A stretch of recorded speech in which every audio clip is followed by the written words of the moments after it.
Hello everyone. आज हम BSc part 2 के थर्ड पेपर ऑप्टिक्स के एक इम्पॉर्टेंट टॉपिक विपतन एवं नेत्रिकाएं के बारे में पढ़ेंगे। मैं doctor Alpana Gokhru, associate professor physics, SPC government college Ajmer. Let us start. विपतन और नेत्रिकाएं या एब्रेशंस एंड आईपीसेस क्या होते हैं। सबसे पहले विपतन या एब्रेशन क्या होता है ये देखेंगे हम। किसी लेंस या लेंस निकाय से अपेक्षित है कि फर्स्ट बिंदु बिंब का प्रतिबिंब मात्र बने, दूसरा बिंब के किसी समतल में समान दूरी पर स्थित बिंदुओं का प्रतिबिंब एक ही समतल पर समान दूरी पर बने, तथा थर्ड प्रतिबिंब का रंग बिंब के समान हो। ऐसा प्रतिबिंब आदर्श प्रतिबिंब कहलाता है। आदर्श प्रतिबिंब स्पष्ट, चमकदार, परिवर्धित, मैग्नीफाइड, वास्तविक रूप सब स्वरूप के समान बनता है। जब बिंब से प्राप्त किरणें लेंस निकाय की अक्ष से लघुकोण बनाती हैं, लेंस निकाय का द्वारक छोटा होता है तथा लेंस के पदार्थ का वर्तनांक आपतित किरणों के रंग या आवृत्ति पर आश्रित नहीं होता है, तो आदर्श प्रतिबिंब की कल्पना यथार्थ हो सकती है। परंतु प्रकाश का एक वर्ण ना होना, न वर्तनांक की प्रकाश के वर्ण पर निर्भरता तथा अन्य कारणों से प्रतिबिंब बिंब के वास्तविक स्वरूप के समान नहीं बनता है। वास्तविक लेंसों से प्राप्त प्रतिबिंबों में दोषों को हम विपतन या एब्रेशंस कहते हैं। लेंस द्वारा विपतन जो है वो दो प्रकार के होते हैं। पहला एक वर्णीय विपतन या मोनोक्रोमेटिक एब्रेशंस। यदि एक वर्णीय प्रकाश का प्रयोग किया जाए तो भी लेंस द्वारा बने प्रतिबिंब में कई प्रकार के दोष उत्पन्न हो सकते हैं। मुख्य एक वर्णीय दोष निम्न होते हैं। फर्स्ट, परिशुद्ध स्पष्टता की कमी, लैक ऑफ प्रिसाइज डेफिनेशन। जब तक बिंदु बिंब से लेंस निकाय द्वारा उत्पन्न प्रतिबिंब केवल एक ही बिंदु नहीं होता तो प्रतिबिंब अस्पष्ट होता है। बिंब की स्थिति के अनुसार इस प्रकार के प्रतिबिंब दोष तीनों वर्गों में विभाजित किए जा सकते हैं। ए, अक्ष पर स्थित बिंब के लिए प्रतिबिंब में परिशुद्ध स्पष्टता की कमी गोलीय विपतन या स्फेरिकल एब्रेशन कहलाती है। बी, अक्ष से अल्प दूरी पर स्थित बिंबों के लिए उपरोक्त दोष कॉमा कहलाता है। सी, जब बिंदु बिंब से प्राप्त आपतित किरणें तिर्यक संकीर्ण पुंज के रूप में होती हैं तो प्रतिबिंब का दोष अबिंदुकता या एस्टिग्मेटिज्म कहलाता है। सेकंड टाइप का जो है डिफेक्ट वो होगा क्षेत्र वक्रता या चित्र वक्रता, कर्वेचर ऑफ फील्ड। इस दोष में बिंब के एक ही तल में स्थित बिंदुओं के प्रतिबिंब बिंदु समतलीय न होकर भिन्न तलों में स्थित होते हैं। थर्ड टाइप है विकृति या डिस्टॉर्शन। बिंब व प्रतिबिंब की आकृतियों में समानता की कमी विकृति या डिस्टॉर्शन कहलाती है।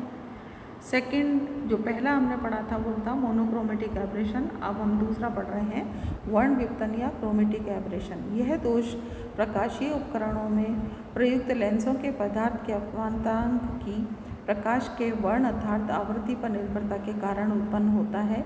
एक पतले लेंस से भी भिन्न दूरियों पर भिन्न रंगों के प्रतिबिंब प्राप्त होते हैं। इसके परिणाम स्वरूप श्वेत प्रकाश प्रयुक्त करने पर किसी भी स्थिति पर प्रतिबिंब के किनारे रंगीन दिखाई देते हैं।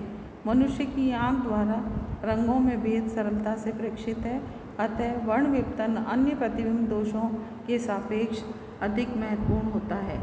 प्रकाशीय उपकरण के नेत्रिकाओं में गोलीय विपतन तथा वर्ण विपतन विशेषकर महत्वपूर्ण होते हैं।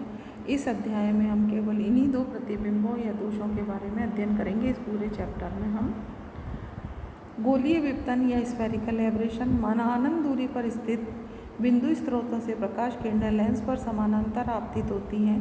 लेंस के मध्य भाग में आपतित किरणें अक्ष के निकट होने के कारण उपाक्षीय या पैरेक्शियल किरणें कहलाती हैं। इन किरणों का लेंस द्वारा विचलन कम होता है।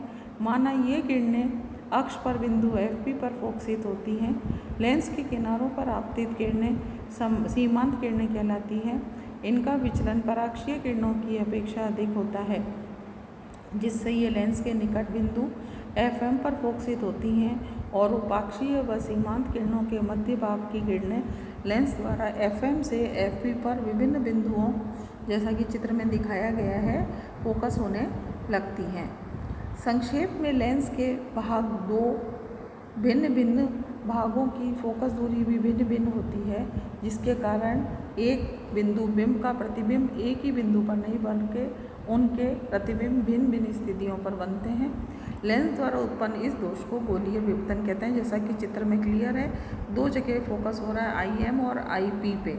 जो पैराक्सियल रेज है वो अपनी जगह इकट्ठी हो रही है और मार्जिनल रेज जो है वो अलग इकट्ठी हो रही है, जबकि ऐसा नहीं होना चाहिए। सारी जो प्रकाश है वो किसी एक बिंदु पे ही फोकस होना चाहिए। जब लेंस के अक्ष पर एक बिंदु बिंब और रखते हैं तो उपाक्षीय किरणों के कारण माना प्रतिबिंब IP पर बनता है तथा सीमांत किरणों के कारण IM पर बनता है। चित्र के अनुसार इन दोनों स्थितियों के बीच अक्षीय दूरी अर्थात IP - IM अक्षीय गोलीय विपतन के परिणाम को व्यक्त करता है। अक्षीय गोलीय विपतन ASA = IP - IM।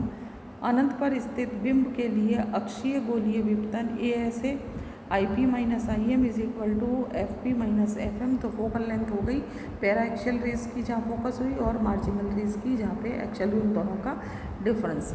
यहाँ FP तथा FM क्रमशः लेंस पर आपतित उपाक्षीय एवं सीमांत किरणों के लिए फोकस दूरियाँ हैं। उत्तल व अवतल लेंसों के लिए गोलीय विपतन विपरीत होते हैं, अतः उत्तल व अवतल लेंसों के उपयुक्त संयोजन से गोलीय विपतन का निराकरण संभव है, जैसा कि हम चित्र में देख रहे हैं। यदि अक्ष के लंबवत लेंस के दूसरी तरफ प्रकाशीय प्रतिबिंब आकाश में एक पर्दा रख दें तो इस प्रकार एक वृत्ताकार चकती के रूप में बिंब O पर प्रतिबिंब बनता है, जिसका व्यास पर्दे के लेंस के विभिन्न दूरियों पर निर्भर होता है, जैसा कि चित्र 2.3 में दिखाया गया है। पर्दे की स्थिति XY पर प्रतिबिंब का व्यास न्यूनतम होता है। इस लघुत्तम व्यास के वृत्त को अस्पष्टता का लघुत्तम वृत्त या सर्कल ऑफ लीस्ट कन्फ्यूजन कहते हैं। इस वृत्त का व्यास पार्श्वगोलीय विपतन के परिणाम को व्यक्त करता है।